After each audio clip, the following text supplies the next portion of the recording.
To become a supporting member, visit zionmembership.com. Alternatively, please use the link in the description box. Thank you. Chosen ones, empaths, these narcissists involved in your life will never replace you. It's as simple as that. They're never going to be able to replace the empath or chosen one in their life. When you take into consideration the reason why I address you as chosen ones and empaths is because you have high levels of empathy. You have high levels of care. You have high levels of love, right? And love is the highest frequency. Now, in narcissistic terms, the narcissist will take this high, potent form of love that you offer them, whether it's a friendship, a family member, a romantic partner, a colleague, an associate, whoever, right? They will take this highest form of love frequency as narcissistic supply. And you are able to produce a chemical reaction in their brains that signifies to them that you are potent. This is what you offer to the narcissist that was involved in your life. And they're just never going to be able to replace that.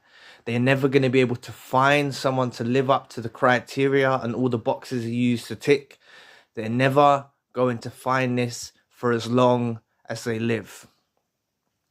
Look, as I said, I address you as chosen ones and empaths because I believe that people that are on that side of the spectrum and all the spectrums in between, leading up to the psychopaths and the sociopaths and the narcissists on the other side of the spectrum, are all various tribes that are on Earth.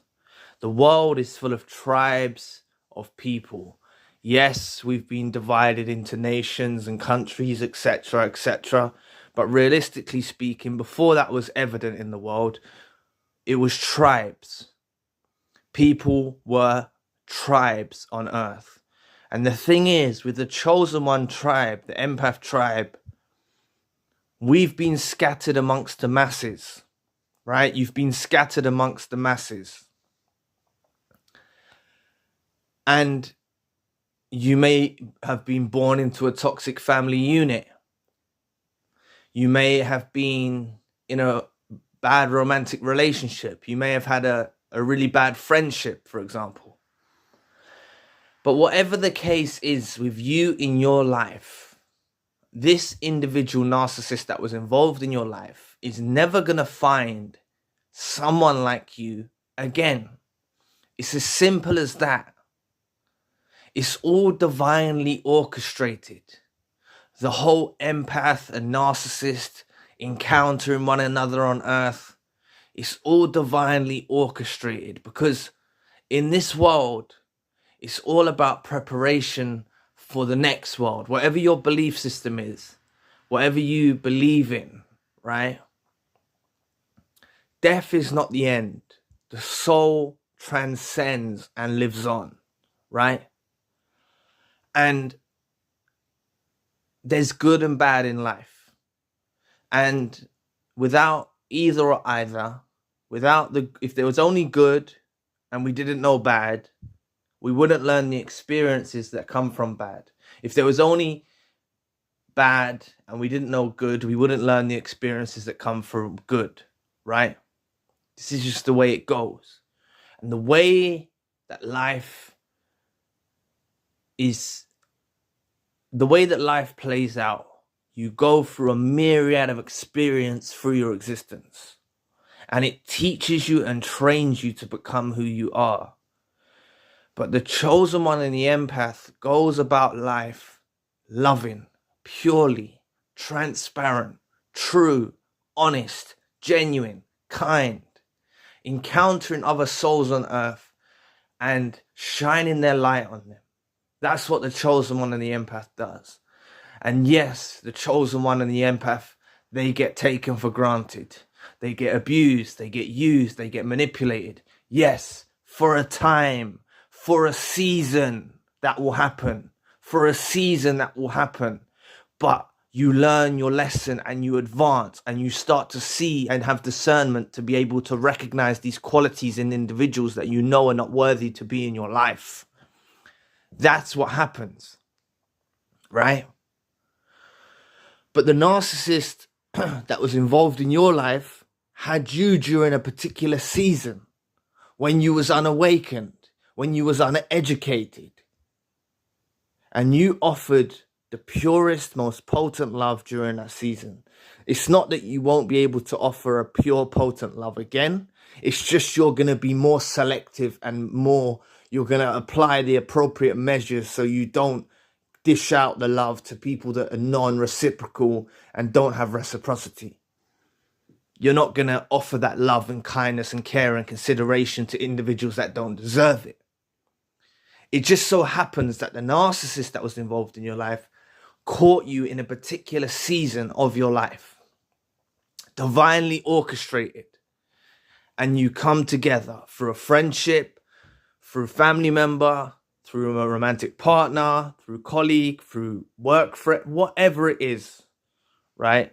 You were brought together with the opposite side of the spectrum. Please press the like and the subscribe button. Help your brother out. It'll take 2 seconds of your time. But you were brought together with the other side of the spectrum. Fireworks, right? You were able to provide all of their emotional, physical, and mental needs. You were able to do that. You provided such a potent form of supply.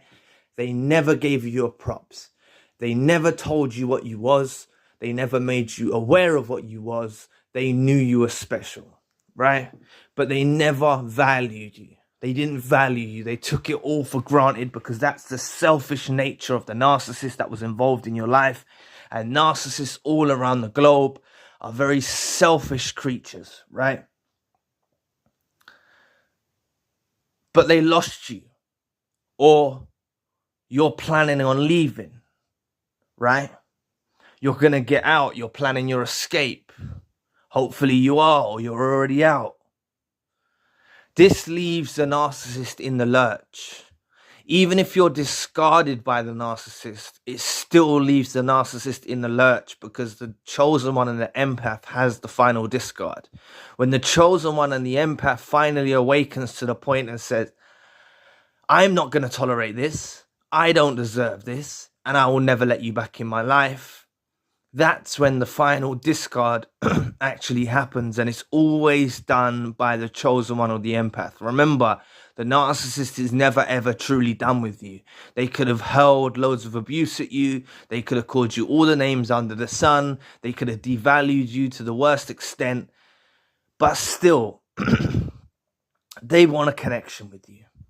Ultimately, fundamentally, they want a connection with the chosen one and the empath. This is just the way the cookie crumbles. They always do. They will check up on your social media. They'll drive past your house.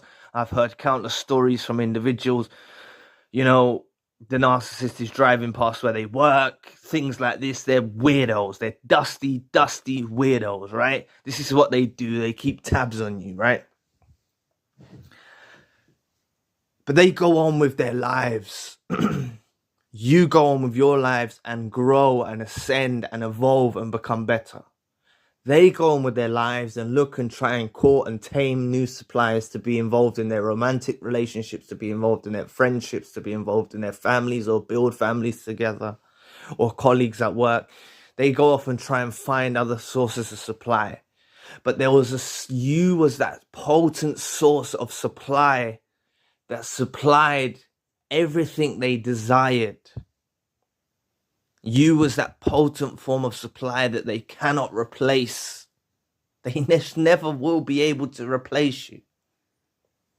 You've heard me speak on this subject before, but I still get in the comment section, I'll be surprised if the narcissist remembers my name. I'd be surprised if the narcissist even cares about me. Like, you're not seeing beneath the veil. You're not seeing your potential. You're not seeing your value. You're not seeing what you're worth. You're looking through the scope and the lens of the narcissist at your own existence. And that's the fault. That's the malfunction. That's the error. Do not look at yourself through the scope of the narcissist. Do not look at yourself through the lens of the narcissist. Do not look at yourself through what was painted as what you were in the narcissist's outlook. Do not look at that, right? Love is the highest frequency on earth. You radiate at one of the highest frequencies on earth. It cannot be replaced. It's scientifically impossible. All you did is love. All you did is care. And I'm not just talking about romantic relationships. Chosen ones and empaths love. Love doesn't always mean romantically. You know, you can love a friend, you can love a family member, you can love a colleague, you can love an associate. You care about them, you care for their well-being. You support them, you know. This is what a chosen one and an empath does to the individuals that are involved in their lives. And people take advantage of it. People abuse it. People betray your trust. This is what they do, right? Just because someone betrayed you, just because someone devalued you, doesn't make you less of a human being. If you look through the lens of the narcissist, you'll be less of a human being. You'll be feeling like trash, right? But you need to look beneath the veil. You need to see your own power that you hold inside your soul, inside your spirit, right? You are a powerful individual that is a part of a collective tribe that is on earth, scattered amongst the masses, right? Sometimes you don't fit in. You're not like other individuals. This is what makes you feel temporarily, until you awaken, that you're less than. Because you're not like other individuals. You're not like toxic individuals, and you're certainly not like narcissists, sociopaths and psychopaths on that end of the spectrum, or toxic in general. You're not like these parasites. You're not like that at all. And now, the narcissist that was involved in your life tries their utmost through all means possible to find a suitable replacement. This becomes their life's work. This becomes an objective that is a life's work journey that they try to fulfill, and they fail again and again and again and again. They fail. They will never replace you. Look, there's chosen ones and empaths that are homeless, but they're highly anointed, right? There's chosen ones and empaths that are homeless. There's chosen ones and empaths in unfortunate circumstances. It's not to do with wealth. Forget that. Cast that aside. If the narcissist involved in your life, let's just say romantically speaking, happen to meet someone who's more wealthy, that doesn't mean you're replaced. Money doesn't bring happiness. You even hear some of the most wealthiest people in this world say money doesn't bring true happiness. You even hear them say that. You got billionaires and millionaires that are depressed, that are on antidepressants. Money doesn't bring happiness. It can make your life easier. Yes, I'm not denying that. It can make your life easier, right? But it's also a whole nother spectrum. If you're super wealthy and part of the super rich, right, then you've got a whole heap load of other problems that come with it. It's not just, it's like a double-edged sword, you know? For example, let's say, I'm going off the topic here now, but just bear with me because it all makes sense. Let's say you're addicted to drugs, but if you're a millionaire or a billionaire, then that drug habit is going to become a lot more dangerous than if you was just someone who's a regular person, who's earning a regular wage. That's just an example. That's why God or the universe, or however you want to look at it in your belief system that you believe in, prepares you before you gain the wealth, prepares you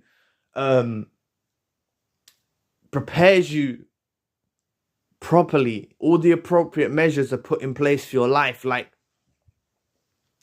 you may have thought that this was one true friend, this narcissist that was involved in your life. You may have thought they were the truest friend. But by being betrayed, by them breaking your trust, by them devaluing you or disrespecting you, that's preparing you to meet other friends that will be respectful and have and who will respect you and value you. Take a romantic relationship, for example.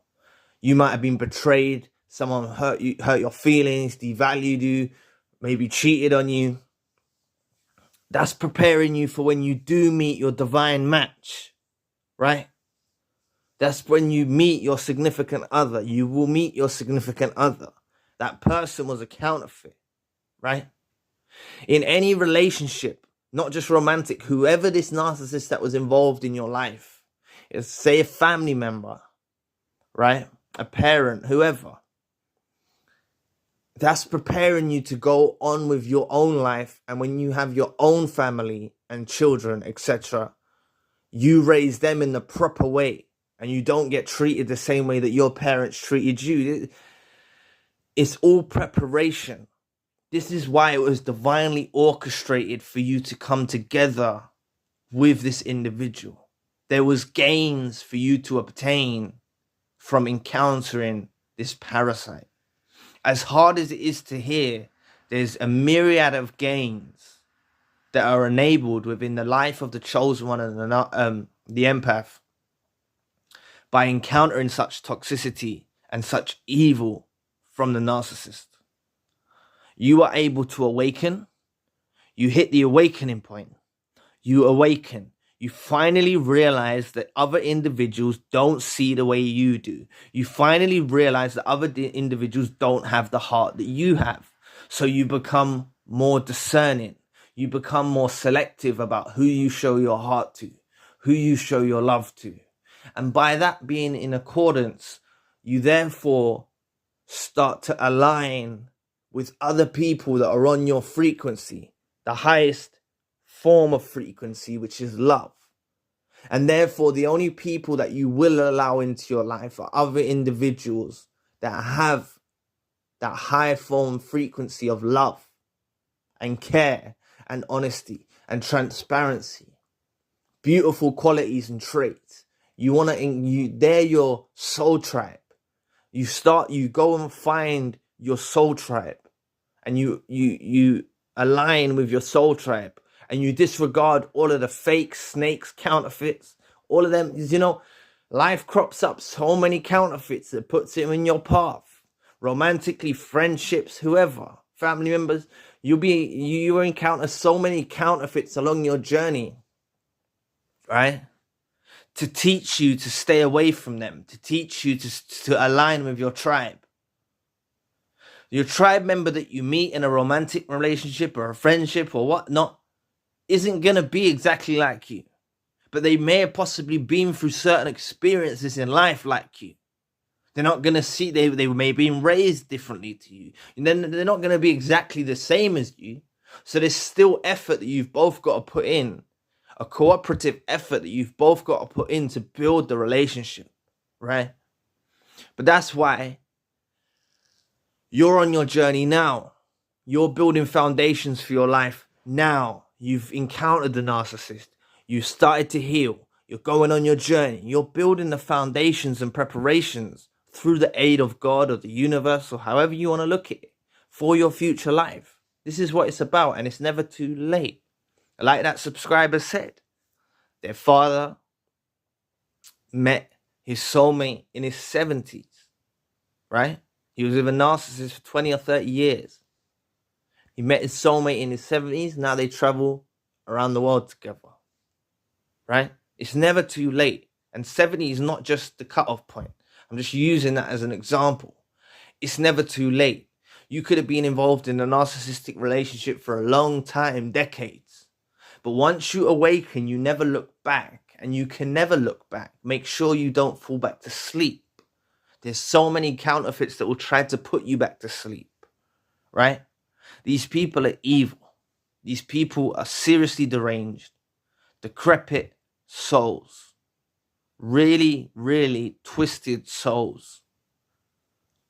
But divinely orchestrated, you were brought together for a reason that you can gain from, that you can learn from the experience and say, I know what I don't want to be part of. I know what circles I don't want to be around in my friendships. I know what romantic partner I don't want. I know what associate or colleague at work I don't want. Right? That's what you can get to. And that's the whole point of you encountering them. Back to what I said in the beginning segment. There's good and bad on earth. If you never encountered this bad, twisted soul, you wouldn't really truly know about the good out there, because these people presented themselves as good-willed human beings. They presented themselves as true, transparent, honest human beings. But that's why you need to look beneath the veil. You need to actually look a bit deeper. You need to look for red flags and actually try and read and assess the situations a lot better before you let people into your heart. This is what it's all about, protecting the heart. Only let people that are deserving to receive your love, that are deserving to receive your kindness, who are deserving to receive your care into your life. Now, going on to the topic of how the narcissist fails to replace a chosen one. They've been out there while you're evolving, ascending, growing, bettering yourself. They're out there failing and failing and failing to ever replace you. They're never ever going to replace you. They will try. They will make attempt after attempt after attempt to try find another friend like you, to try find another family member like you, to try find another romantic partner like you, to try find another colleague like you, or associate like you, or business partner like you. And they will never find someone that has the qualities that you possess. And this is the realization that they go through. They go through the whole realization, the narcissist that was involved in your life, that's what their lesson is. Now, who knows? Because God's all powerful, the universe is all powerful. Who knows if they can actually change? Even though it's proven on a brain scan in the prefrontal cortex, they have more dark grey matter on their brains that makes them like parasites on this earth. Who knows? Maybe after you, they will go on and change. But I believe it's highly unlikely. They have what is called the rubber band effect. Even if they go to therapy and educate themselves and try and learn to be more empathetic, and they study it and they take it seriously, catch them on a bad day, and it's like the rubber band, it just retracts, it just bounces back to its old habits, bounces back to its old ways. And that's what the narcissist does. So it's highly unlikely that the narcissist will ever change. I advise you not to put in the effort and waste your life trying to teach someone to empathize, where it's actually proven on their brain scan they can't empathize, right? There's no point. You can find someone better. You can find someone true. But on the other side of the coin, the narcissist won't find someone true, and they won't find someone better. So they fail. They fail to replace a chosen one. And I made a video the other day about how the narcissist is haunted by your absence. They're haunted. They live it every day. Regret, well, a self-absorbed regret. And to be honest, their new supplies and new associates and new flying monkeys all face the wrath of the narcissist for dealing with your loss. They turn nasty to those that they're around. They become bitter and twisted. They take out their frustration and their fury on others that they're around, their new supplies. And also they run into other new supplies that are just as toxic as they are. So it's a really toxic situation that these narcissists end up in. And they will always have the remembrance of the chosen one, of the empath, of how true you were, of how transparent you were, all of the beautiful qualities that you possessed that they failed to even bring to your attention. They tried to keep you in a deep, deep, deep sleep. They tried to keep you in a deep, deep sleep. It was not their choice for you to awaken. I hope you're with me. The whole mission of them was they tried to keep you asleep. Right? They didn't want you to know how special you are. They didn't want you to know you have all these fantastic qualities and beautiful traits. They didn't want you to know that. They wanted to make you feel like you're less than them. They wanted to make you feel inferior. That's why they used the devaluation tactic. They wanted to make you feel like you're nothing. And anyone that praised you in the presence of the narcissist, they'll diminish. This awakening that you've experienced, it may have been hurtful, right? It may have been hurtful. You may have gone through some real rough ride. But at the end result, if you have finally allowed this divinely orchestrated experience to cause a separation between you and them, this narcissist that was involved in your life, you've allowed it to finally cause a separation, and you've gone off with your life, even if you're at the beginning of your journey now and you're still in pain, but you've gone off with your life, or you're somewhat down the road now and you're still in pain, you're onwards and upwards to better things. You're going to ascend, you're going to evolve, you're going to spiritually evolve, you're going to hit higher heights, and you're going to go to better places than this narcissist can ever dream of. This narcissist that was involved in your life is on a lifelong mission to replace you. They're arrogant. They're very arrogant. So even when life faces them with all of the reality that they can't replace you, they'll still be adamant to try and search and run through supply after supply after supply, whether this is romantically, friendships, or family members, whatever scenario. They will relentlessly try and pursue your replacement. And they become raggedy, dusty, and they're just absolute savages, you know? They'll just relentlessly pursue, trying to find your replacement, being arrogant, being stubborn, and then they just can't find your replacement. This is their lifelong journey. This is what they do for their lifelong journey. That's what they're involved in now. Trying to find someone that equates to your value, who has the beautiful traits like you do. Remember what I said in the earlier segment. The divinely orchestrated experience by bringing you together was fireworks. Yes, it was chaotic. Yes, it was abusive. But there was attraction levels because of your influence that they are highly attracted to. And I'm not just talking romantically here. This can be a friendship, this can be a family member. But there were certain sensations that you fulfilled within the narcissist in the form of a supply by having your characteristics and your values. And the person that you are, the special person that you are, ticks all the boxes for them.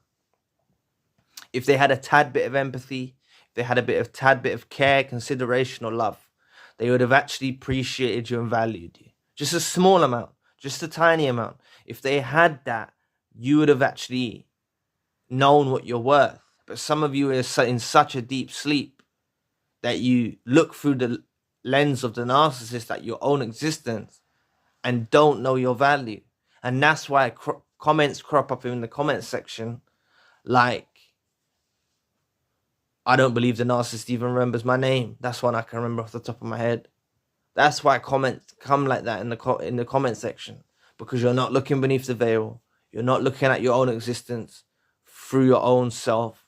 You're not using the love that you poured into this person and pouring it back into yourself. you're looking at yourself through the lens of the narcissist. And if you continue to look at yourself through the lens of the narcissist, you will never understand your value. You will never understand your worth. And it's not a good way to go. You need to look beneath the veil and realize the beauty that you behold. So anyway, thank you for watching today. Please press the like and the subscribe button. If you'd like to donate to the channel, you can find the link in the description box. And if you'd like a one-to-one session with myself, you can also find the link in the description box. Currently, I've got a secondary channel, spiritual channel. If you'd like to become a supporting member, please visit zionmembership.com. Alternatively, please use the link below. So anyway, I'll be back with another video soon.